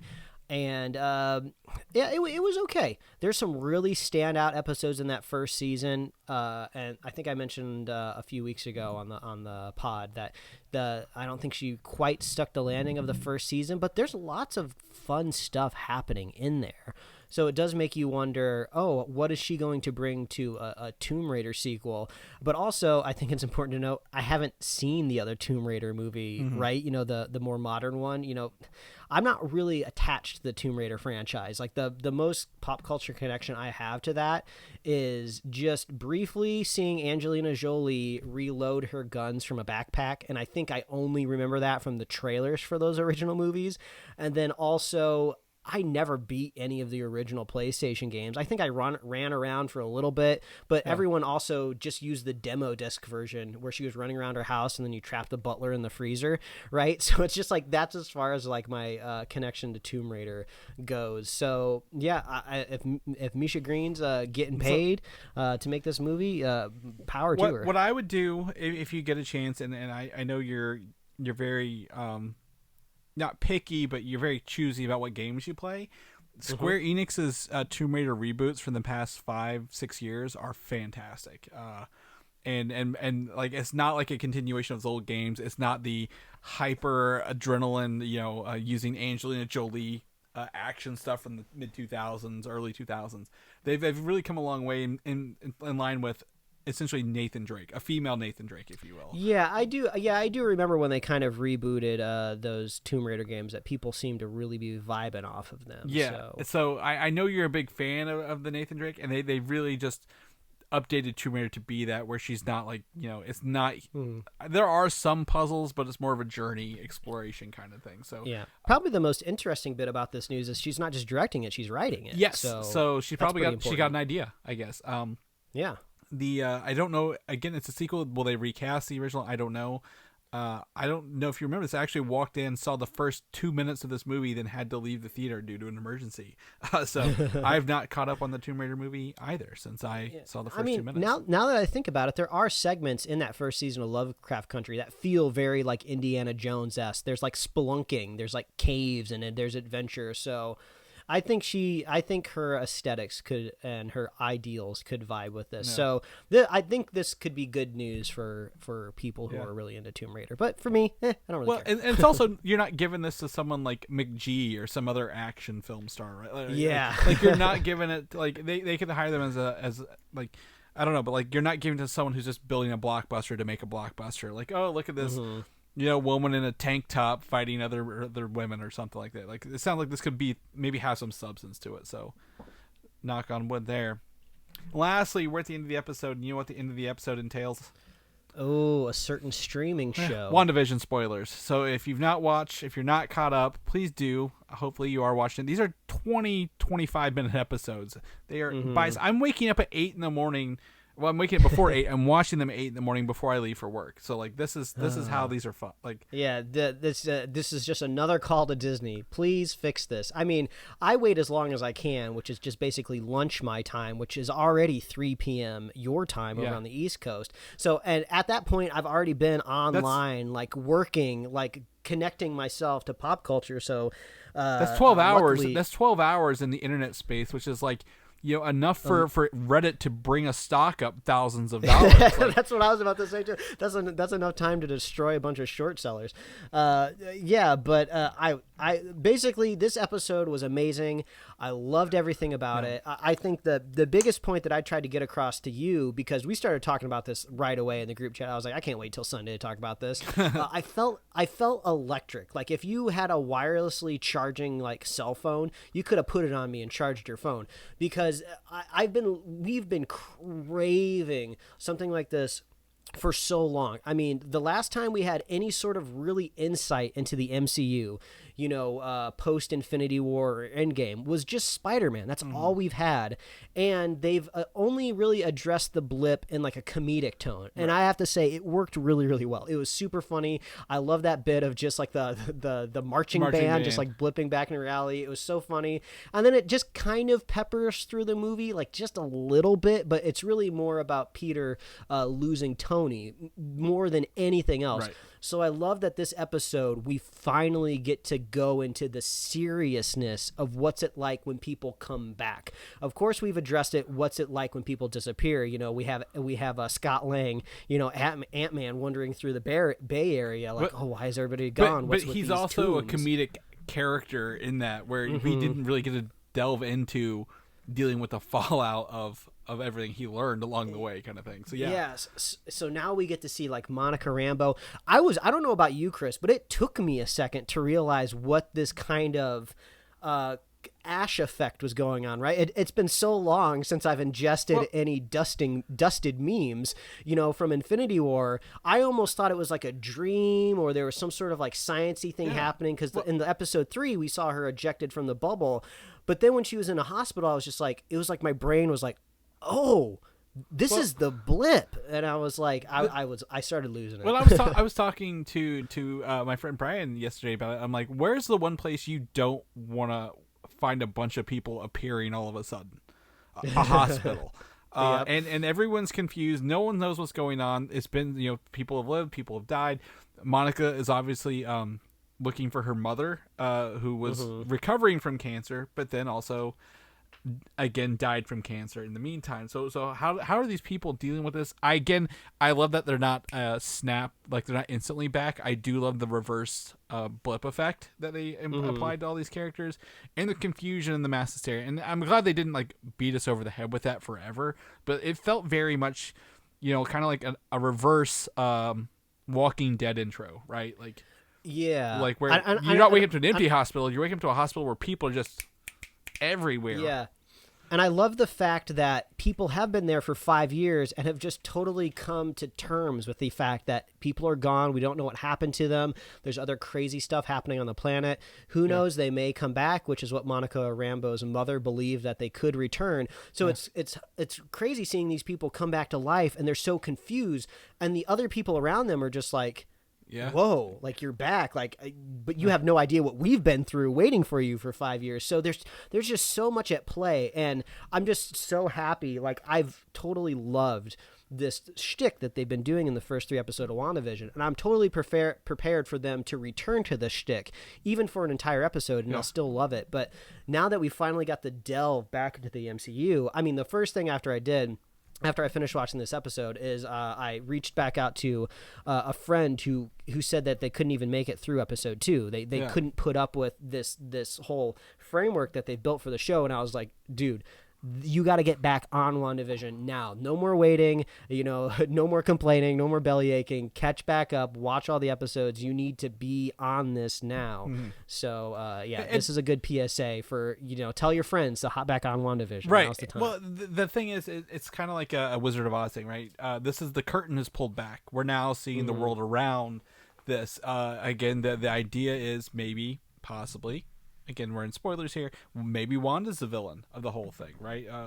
She's doing this. She's censoring her own world for the outside viewer. I love to see the return of Agent Woo and Darcy in this, and where Darcy isn't, she's not a sidekick in Thor. She's actually like, look what I'm doing. I'm actually being smart here about all this stuff. She's had a lot of times. If I remember right, it's been a while, and I don't think a lot of people are scholars of Thor: The Dark World. But the last time we saw her, was she still technically a student? Was she like a research assistant? She had her own intern, but she wasn't a doctor yet. So now she's a doctor. Yeah. So, I mean, I don't know how many years you have to add from Thor: The Dark World to the blip to where we are now, but that's at the 12. very minimum at least 5 years for her to keep working on her skills. The Dark World takes place in I think the year it aired in 2013. And then now this is in 2025, I think, or 2020. It's 10 to 12 years she's had. Yeah. So basically what I'm trying to say, it's very believable. Like Darcy was very comedic relief, but yeah, I can totally get why she would be smart now. But I saw that Twitter is having a moment with Agent Woo. Yeah. One thing that I didn't pick up on was apparently he was doing a card his trick. magic trick from Ant-Man and the Wasp, which I just watched 2 weeks ago, so like I was like fresh in my mind.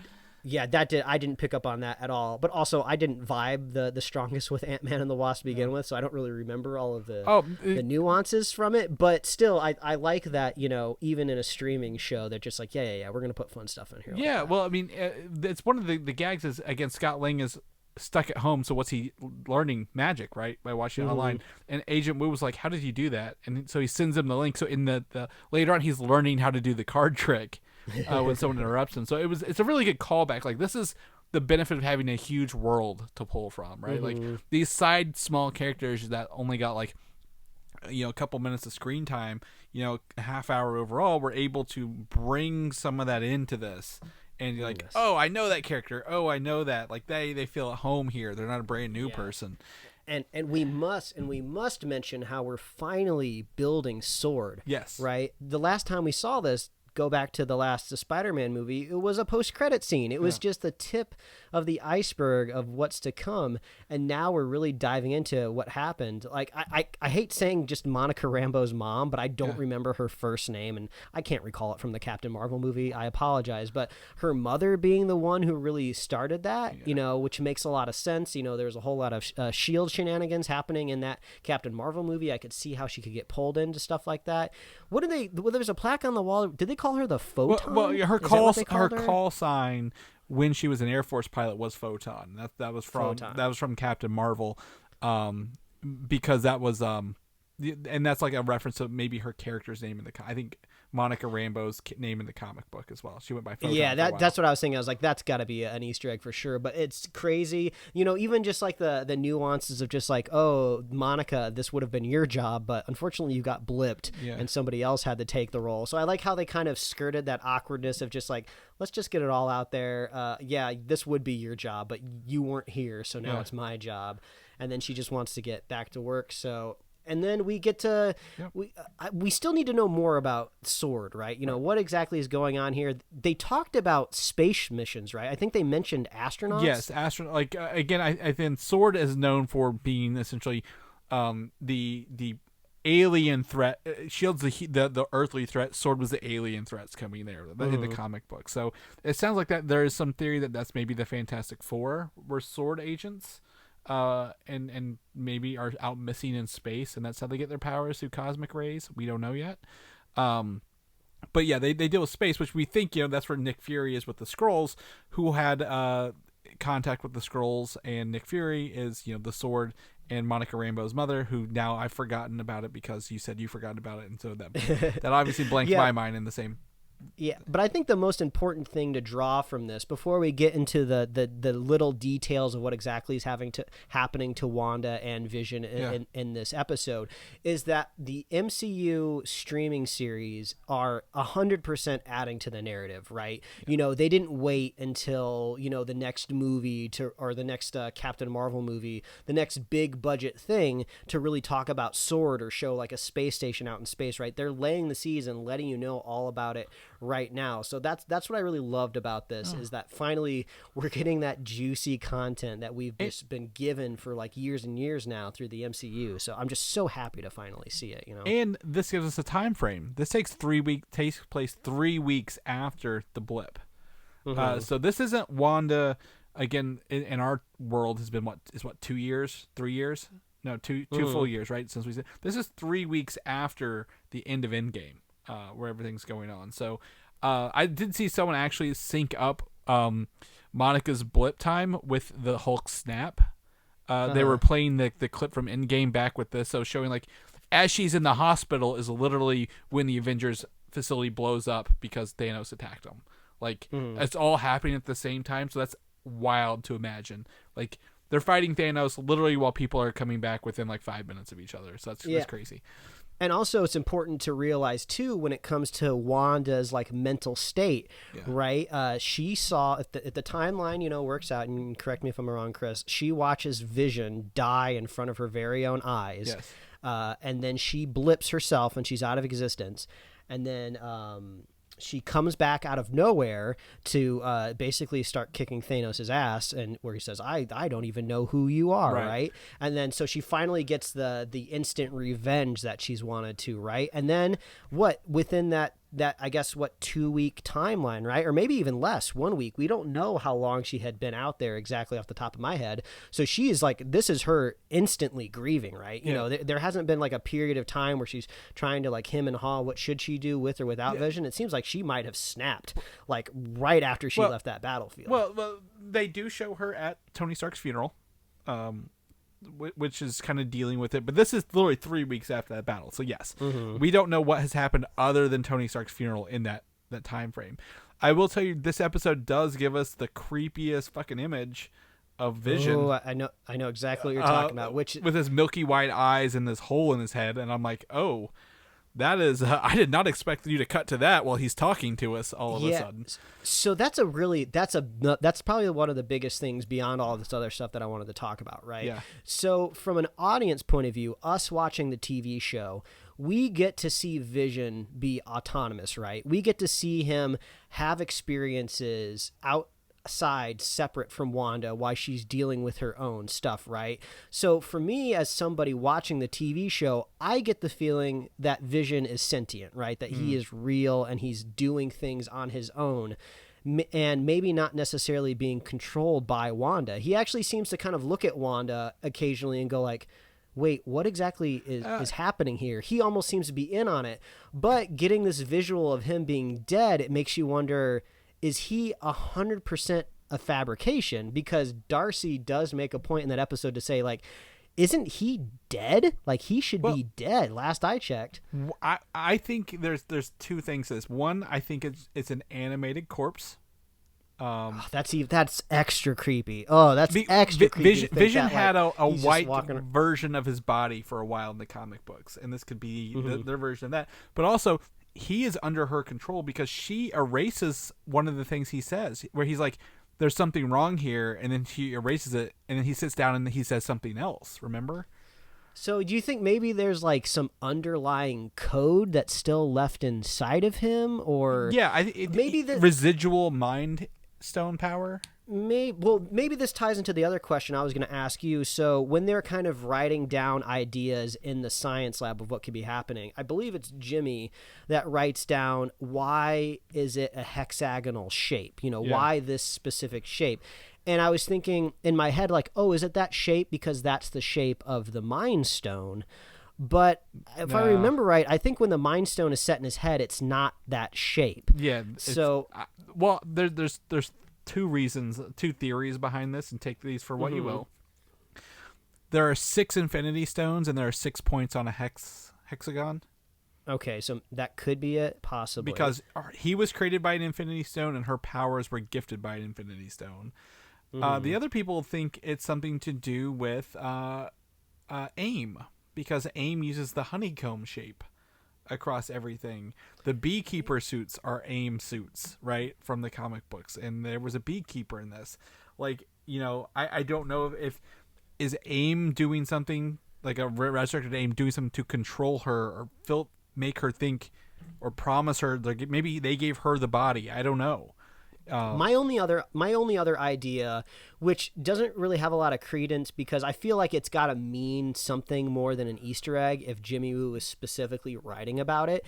But when you watch the credits for this TV show, you got a lot of visuals, you got a lot of 3D motion graphics happening, and they bring up that shape. I was specifically looking, and there is a hexagonal shape that looks like it could be how maybe some of the light diodes are laid out in old televisions, because that's what they seem to kind of show all of like the red, blue, green or whatever, and then it kind of disassembles itself and it flies around, and then you see like, written by, directed by, blah, blah, blah, blah, blah. So, that was the only like thing shaped like that I could see visually in the show, but that seems kind of weird because we already know why it looks like a television, right? Yeah. So there's no other reason to make a hint at that, but I really love that TV aesthetic. I love how the episode progressed. We got to see more and more TVs added into it, and how they really leaned into the TV lingo, right? When they identified somebody that's trapped in that bubble, they said, this person as this person as this, just like how you would read them in the credits. So like everybody in this like scientific like tent community, if you will, are just like, yes, we don't know why it's a TV, but it's definitely a TV, so let's just treat it as serious as possible. Well, I also enjoy, again, referring back to when you're talking about Agent Woo, like he's writing on the board literally the same questions we have, right? Like, why hexagonal shapes? Why sitcoms? Are they in the same time and space? Is the Vision alive? Like, he's writing literally everything we're thinking on this board, and I love that he's our insight, and like, yeah, we can agree with what you're thinking, dude. I do have one theory I want to put out there, because I've thought about it all weekend, being trapped in a snowstorm, is that there are the idea that Wanda will be in Doctor Strange 2. And I've pitched the idea, what if she's the villain of Doctor Strange 2 before, to other people, and I don't think they'll make Scarlet Witch the villain of this movie, right? Baron Mordo is probably the villain, because he said no more magic at the end of Doctor Strange 1. I thought he said no more sorcerers. I think specifically. Yeah, exactly. So what if, and one of the characters in this played by Catherine Hahn is is Agnes, which is a shortening of Agatha Harkness, which was a witch who trained the Scarlet Witch when she was younger in the comic books. What if there's a coven of witches / magic users, sorceresses, using like filtering her power or manipulating her to do something? That would be pretty wild, because it ties into Doctor Strange 2 with magic users, and she's kind of a magic user. Yeah. The only thing that I think about is whether or not Wanda could possibly be the villain in the next Doctor Strange movie. Is I feel like it would be very strange for them to make a series that doesn't have a conclusion, right? Right. Because I feel like if Wanda is supposed to be a villain in a film continuing on after this, that means we're not really going to get a conclusion to WandaVision season 1, or, who knows if there's going to be multiple seasons. It's just kind of like, so you're just kind of ending this, and then we're just supposed to dovetail into the next movie. It would almost be like Doctor Strange and the Multiverse of Madness is like episode 10 of WandaVision, Well, apparently she ties over with Spider-Man too, but I think you're right. I think there's only one season you can do with this gimmick of the television shows. If there is something else, it'll be called something else. I think Vision is going to fight her. I think Vision is going to fight her, or like he's going to talk sense into her and talk her down out of like erasing the world or something like that. Like the conclusion is this is all going to come down, and Wanda is even crazier and starts like, going on a spree, or like is taken in by these sorceresses to like, find other worlds where Vision might be alive, or she's like, oh my god, I came to my senses. And I would say the internet out there is probably vibing with your ideas, because I saw House of M trending over the weekend. which is kind of what this is vibing off as well. But I have 3 theories for maybe why we have a TV aesthetic to begin with. All right.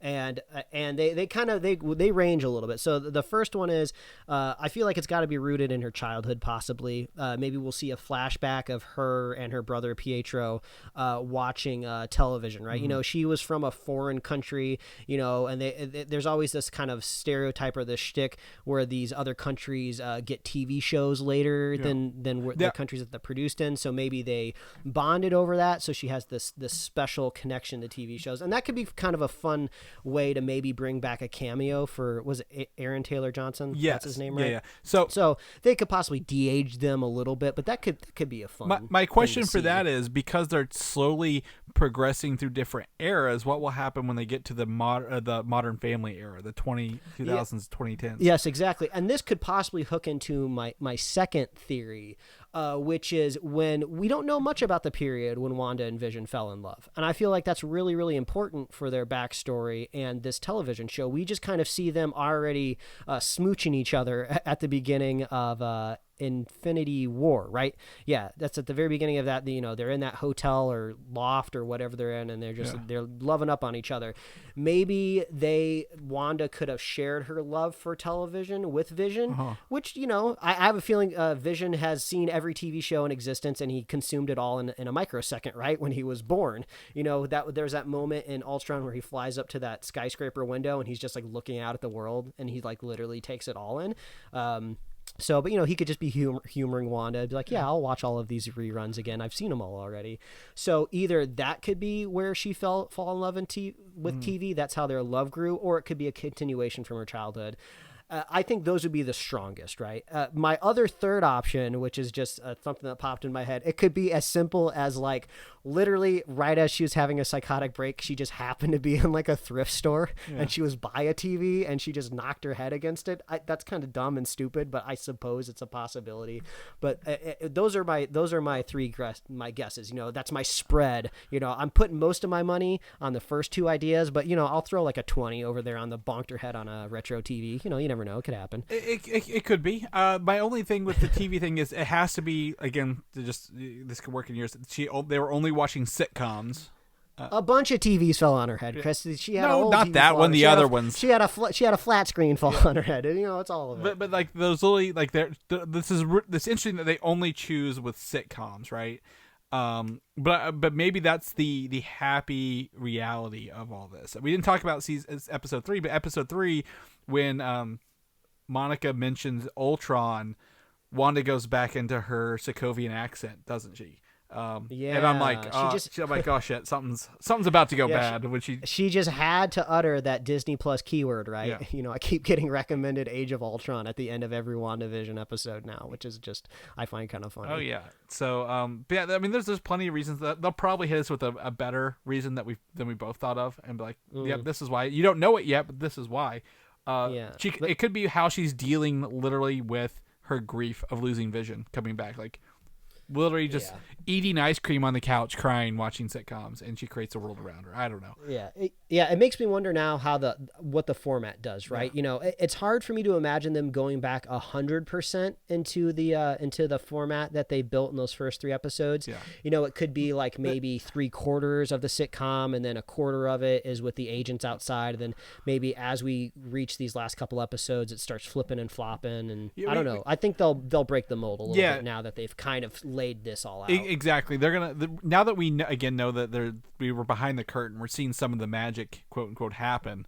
We're not gonna get the full thing. They can't go back into the shtick, but there's a lot of opportunity here to have fun with it and evolve it and kind of go with that. So I'm down to watch some of this. I'd also like to see a flashback to her literally dealing with the death of Vision before this show, but like post in game, you know what I'm saying? Like, that's where I want to see some stuff happen. So, like, maybe like you said, the last time we saw her was at the funeral. Maybe she gets in a car.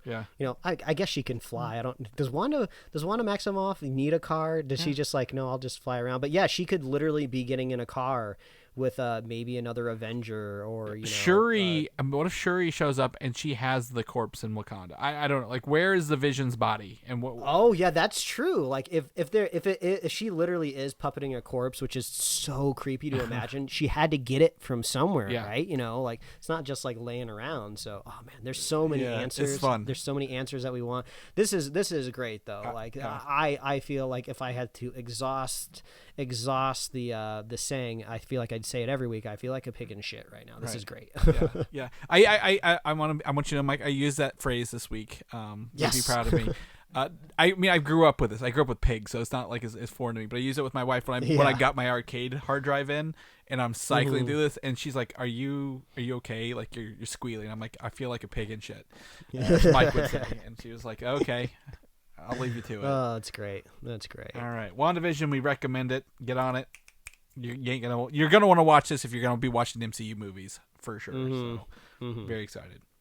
All right, Mike, that's the episode for this week. I got some snacks I need to break into from other countries. It's dinner time. I'm going to go do that. People know what you're up to, what you're doing. Where can they find you at? Well, they can find me at Mike Royer Design on Instagram and Twitter and TikTok right now. God. So I don't know exactly how you search TikTok or how you find people. I'm so new to it, but I am indeed Mike Royer Design on that as well. So you can check me out there doing some dumb stuff. But you can also read my webcomics at pickledcomics.com. Chris, where can people check you out on all your arcade madness? You can find me on Instagram, Valdan87, or Twitter, Valdan, VALDAN. Like I said, I got the plans for it. I'm actually talking to the guy who sent them to me. He's sending me messages. Right now I got to check that when I get off here, so I'm very excited. But be doing that. If you have any suggestions of old games, obscure games, you let me know. I'll whip them up. I'll do a video for you. Let you see how they look. People want to know more about our show, our review episodes, which we're going to be doing this year via streaming, sounds like. They want to check those out. Where can people find more of our show at? Oh, that's so easy to do. Just visit superheroslate.com. That is the best place to figure out all the places that we host our show and to get our awesome show notes. And also, I should plug our upcoming releases calendar, which is very, very important. These dates are shifting and moving all the time. Who knows when these things are coming to HBO Max? Just head on over to superheroslate.com. We got an upcoming releases page there. Very, very helpful, very, very handy. We made it for ourselves just to have a nice place to look at this stuff, and you can take advantage of all of Chris's hard work because he does a really good job keeping it updated. And also, you can find us on Apple Podcasts, YouTube, Spotify, wherever else you love to listen to fine podcasts. Please like us on Facebook, Twitter, Instagram. You can get merch at superheroslate.com/store. Reach out and let us know, what did you think of the last episode of WandaVision? Are you finally on board with it? Are you happy? I know I'm happy. Do you want to see MechaGodzilla in King Kong versus Godzilla? It makes sense. They're not going to fight each other the whole movie. They're going to team up and fight MechaGodzilla together. No, they have to fight the whole time, just like Batman v Super. Oh, wait a minute. Yeah. Also, more importantly, send us your Super Bowl snacks. I love to know what people are munching on, because it's like one of the few times of the year where you can just throw caution to the wind and just be like, yeah, I'm going to eat this whole freaking brick of cream cheese and nobody can tell me no.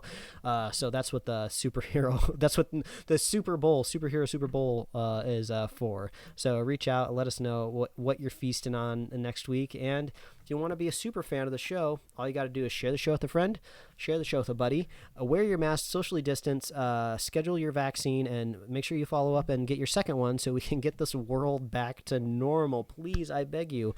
But that's it for me, Chris. Well, that sounds good. We'll catch you guys next week. All right. Bye, everybody. Thanks for listening, and don't forget to subscribe. We'll do this. 9 Thirtois. Thirtois.